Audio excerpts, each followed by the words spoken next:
ብሩኻት ኣሕዋትን ኣሓትን ካብ ቆራሪ ንፋስ ኤውሮጳ ክሳብ እትዕግርግር ዝበዝሖ ጎደናታት ኣሜሪካ ከምኡውን ዝተፈላለየ ክፍልታት ዓለም ዘለኹም ፍቁራት ኣምላኽ እንቋዕ ብድሓን መጻእኩም ሰላም ምሳኻትኩም ይኹን። ሎሚ ኣብታ ቅድስቲ ዝኾነት ዕለት ሰንበት ኢና ንርከብ ዘለና።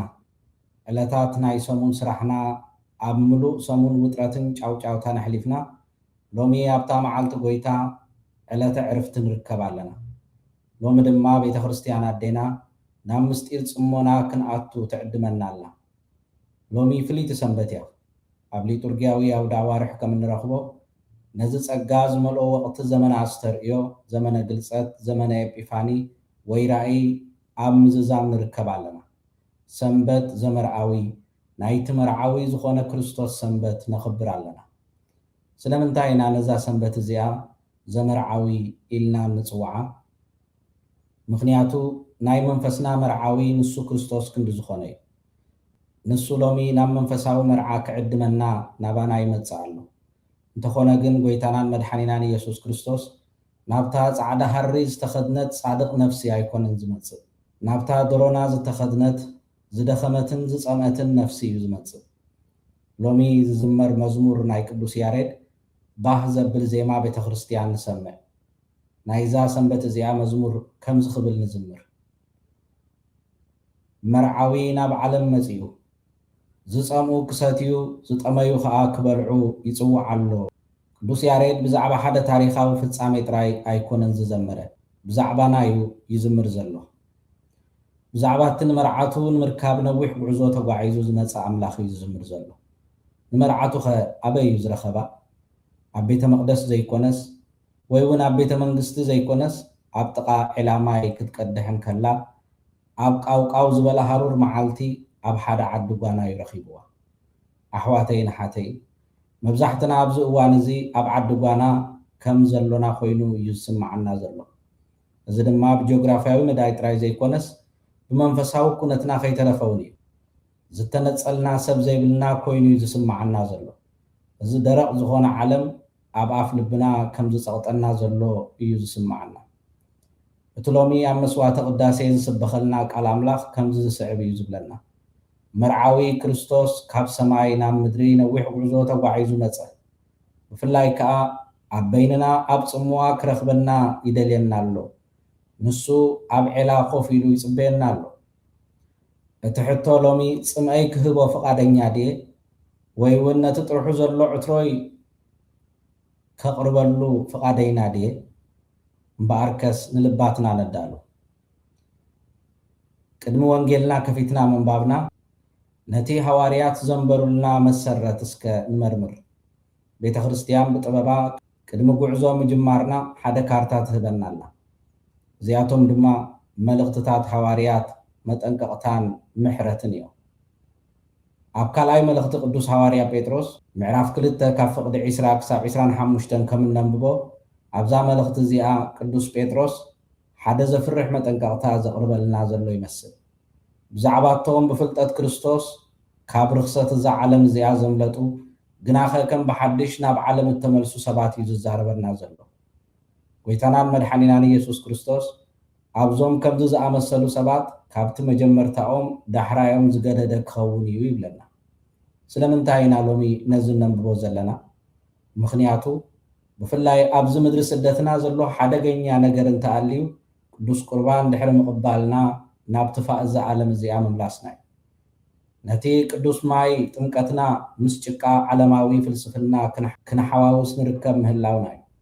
ቅዱስ ጴጥሮስ ኣብዛ መልእኽቱ ከምዚ ዝስዕብ ይብለና፣ ተጠንቀቁ ንድሕሪት እውን ኣይትመለሱ ይብለና። ሃዋርያ ጳውሎስ እውን ብወገኑ ኣብቲ ሎሚ ዝንበበልና መልእኽቱ ናብ ሰብ ሮሜ ምዕራፍ 9 ካብ ፍቕዲ 1 ክሳብ 16 ካብቲ ዝምሕረ ኣምላኽ እዩ እምበር ካብቲ ዝደልን ካብቲ ዝፅዕርን ሰብ ኣይኮነን ይብለና። እዚ ድማ ናይ እምነት ክርስትናና ሚዛናውነት እዩ። ቅዱስ ጴጥሮስ ብዛዕባ ተሓታትነትና የጠንቅቐና እኳ እንተኾነ ቅዱስ ጳውሎስ ግና ንምሕረት ኣምላኽ የዘኻኽረና። ብፃዕርና ንገዛእ ርእስና ከነድሕን ኣይንኽእልን ኢና። እቲ መርዓዊ ናብቲ ዔላ ክመጽእ ስለ ዝመረፀ ድማ ድሒና ኢና። ኣብ ግብሪ ሃዋርያት ምዕራፍ 11 ቅዱስ ጴጥሮስ ኣምላኽ ንህዛብ ከዓ ንህይወት ዝኸውን ንስሓ ሂብዎም እዩ ቢሉ ከገንዝበና እንከሎ ንርኢ። እዚ ከዓ ነዚ ሎሚ ንገብሮ ዘለና ኣስተንትኖ ሓደ ባይታ የጣጥሓልና። ወንጌል ሰብኣዊ ዶባትና ጥሒሱ ዝኸይድ እዩ። ካብ ማእከል ኢየሩሳሌም ናብ ወፃኢ ናብቲ ምሕዱግ ዝኾነ ቦታታት ዝኸይድ እዩ። ሕጂ እምበኣር ኣብቲ ኣርእስቲ ኣስተንትኖና ዝኾነን ናይ ዕለቱ ንባብ ወንጌል እንካብ ወንጌል ዮሃንስ ምዕራፍ 4 ካብ ፍቕዲ 1 ክሳብ 26 ዝተወስደ እንታይ ከም ዝብለና ብፍርሃት ጽኒኢልና ንስማዕ። ብሰማርያ ኣቢሉ ክሓልፍ ከዓ ግዲ ኾኖ። ስለዚ እውን ናብ ጥቓታ ያዕቆብ ንዮሴፍ ወዱ ዝሃቦ ምድሪ ዘላ ሲካር እትበሃል ከተማ ሰማርያ መፀ። ኣባው ከዓ ዔላ ያዕቆብ ነበረ። ኢየሱስ ድማ ብምኻድ መንገዲ ደኺሙ ኣብ ጥቓቲ ዔላ ኣዕረፈ። ሽዑ ፍርቂ መዓልቲ ኣቢሉ ነበረ ይብለና። እቲ ጥንታዊ መዝገብ ትርጓሜታት እዚ ክፍሊ ቅዱስ መጽሓፍ እንክንፍትሾ ኣቦ ቤተ ክርስቲያን ነዚ ከም ሓደ ዛንታ ጥራይ ከነንብቦ ዘይኮነስ ናይ ገዛ ርእስና ታሪኽን መንነትን እንርእየሉ መስትያት ገይሮም እዮም ዘቕርቡልና። እዚ ክኸውን ግና ብዓይኒ መንፈስ ከነንብቦ ኣለና። ብሰማርያ ኣቢሉ ክሓልፍ ግዲ ይኾኖ። ብጂኦግራፋዊ ኣቀማምጣ ክረአ እንከሎ ኣይሁድ ካብ ከተማታት ሰማርያ ብዝተኻኣሎም መጠን ክርሕቁ እዮም ዝፍትኑ ዝነበሩ። ካብዞም ርኹሳት ዝብልዎም ሰባት ንምርሓቕ ነዊሕ መንገዲ ይወስዱ ነበሩ። ይኹን እምበር ኣቦ ቤተ ክርስቲያን ከም ዘስተምህሩና እዚ ናይ ኢየሱስ ግዴታ እዚ ጂኦግራፋዊ ጥራይ ዘይኮነስ መንፈሳውን ምስ ድሕነት ዝተተሓሓዘን እዩ ዝነበረ። ንክርስቶስ ግዲ ዝኾኖ ድማ ንድሕነት ክብል እዩ ዝነበረ። ምስ ሓንቲ ዝጠፈት ነፍሲ ቆፀራ ገበረ።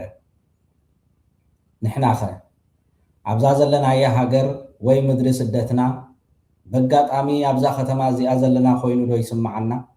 ኣይፋልን። እታ ኢየሱስ ብግዲ ምሳና ክራኸብ ክመፀላ ዘለዎ ስፍራ ክንዲ ዝኾነት እያ ኣብዚ ዘለና። ሻድሸይቲ ሰዓት ቅዱስ ዮሃንስ ወንጌላዊ ሻድሸይቲ ሰዓት ይጠቅስ። ስለምንታይ እዩ ወንጌል ኣተኪሩ ሻድሸይቲ ሰዓት ነበረ ክብል ዝገልጸልና? ትውፊታዊ ጽሑፋት ብሉይ ኪዳን ከም ዝነግሩና ኣዳም ኣብ ሻድሸይቲ ሰዓት እዩ ኣብ ገነት ሓጢኣት ዝገበረ። ኣዳም ነታ ከይበልዓ ዝተኸልከላ ፍረኦም በለስ ምስ በልዐ ደቂ ሰባት ብፅምኢ ተቐዚፎም እዮም። ስለዚ ክርስቶስ እቲ ካልኣይ ኣዳም ኣብ ሻድሸይቲ ሰዓት ነዚ መርገም እዚ ንምስዓር ናብ ዔላ ያዕቆብ መፀ። ንነፍስና ምእንቲ ኸርውያ ከዓ ኣብ ሃሩር መዓልቲ ተቐሚጡ ይጽበየና ኣሎ። ሳልሳይ ማይን እቲ ጥርሑ ዘሎ ዕትሮን። እታ ሰበይቲ ድማ ዕትሮኣ ሒዛ ማይ ክትቀድሕ ትመጽእ ይብለና። እዚ ምሳልያዊ ኣዘራርባ እዩ። ማይ ዔላ ያዕቆብ ንሕጊ ብሉይ ኪዳን ወይ ንዓለማዊ ጥበብ እዩ ዘመልክት። ንቁሩብ ግዜ የርውየካ እንተኾነ ግና ተመሊስካ ከም ብሓድሽ ትጸምእ። ጎይታናን መድሓኒናን ኢየሱስ ክርስቶስ ግና ማይ ህይወት ኣዳለወ። እዚ ድማ መንፈስ ቅዱስ እዩ። እዚ ጸጋ እዚ ናይ ዘለዓለም ህይወት ዝፍልፍል ምንጪ ክኸውን ድማ ፈቐደ። ራብዓይ እቶም 5 ሰብኡት ከ እንታይ እዮም? ማእከል ናይዚ ምስጢር እዚ እምበኣር እንሆ። ጎይታናን መድሓኒናን ኢየሱስ ክርስቶስ ከዓ ኪዲ ሰብኣይ ክፀውዕ በላ። ንሳ ድማ ሰብኣይ የብለይን በለቶ። ኢየሱስ ከዓ ከምዚ ኢሉ መለሰላ፣ ጽቡቕ ተዛሪብኪ፣ 5 ሰብኡት ነበሩኺ፣ እቲ ሕጂ ምሳኺ ዘለውን ሰብኣይኪ ኣይኮነን በላ። ኣበው ቤተ ክርስቲያን ብዛዕባ እዚ ሓደ ዓሚቕ ትንታነ ይህቡና። እዞም 5 ሰብኡታ ከመይ ይትርጎሙ እንተበልና ቀዳማይ ሕዋሳትና እዮም። እቶም 5 ሰብኡት ን5 ሕዋሳትና የመልክቱ። ምርኣይ፣ ምስማዕ፣ ምሽታት፣ ምትንካፍ እዮም ዘመልክቱ። እታ ምስ ኣምላኽ ዘይተመርዓወት ነፍሲ ካብ ስምዒታታ ዕግበት ክትረክብ ትፅዕር እያ። ጽባቐ ንደሊ፣ ሙዚቃ ንሰምዕ፣ ምግቢ ክነስተማቐር ደስ ይብለና። እንተኾነ ግና ነፍስና መበለት ኮይና ትቕፅል ኣላ። ናትና እንብሎ የብልና፣ ኩሉ ካባና ወፃኢ እዩ። ካልኣይ ናይ ሓሶት ኣማልኽቲ እዮም። እቲ ሕጂ ምስኣ ዘሎ ከዓ ነቲ ተምልኾ ዝነበረት ናይ ሓሶት ፍልስፍናታትን ጣዖታትን እዩ ዘመልክት። ቅዱስ ቄርሎስ በዓል እስክንድርያ ከምዚ ይብል፣ ብዙሓት ሰብኡት ማለት ብዙሓት ጎይቶት ልባ እኳ እንተነበርዋ ከም ሓቀይና መርዓቶም ክብርን ዕጋበትን ክህባ ዝተረኽበ ግና ኣይነበረን ይብለና። ንሕና እውን ከም ኣዶ ኣይኮናን። ናይ ስራሕና ሰብኡት ኣለውና፣ ናይ ፖለቲካ ሰብኡት ኣለውና፣ ናይ ገንዘብ ሰብኡት ኣለውና፣ ናይ መዘናግዒታትና ሰብኡት ወላ ሓደ ካብኣቶም ግና ዘፍቅረና የልቦን።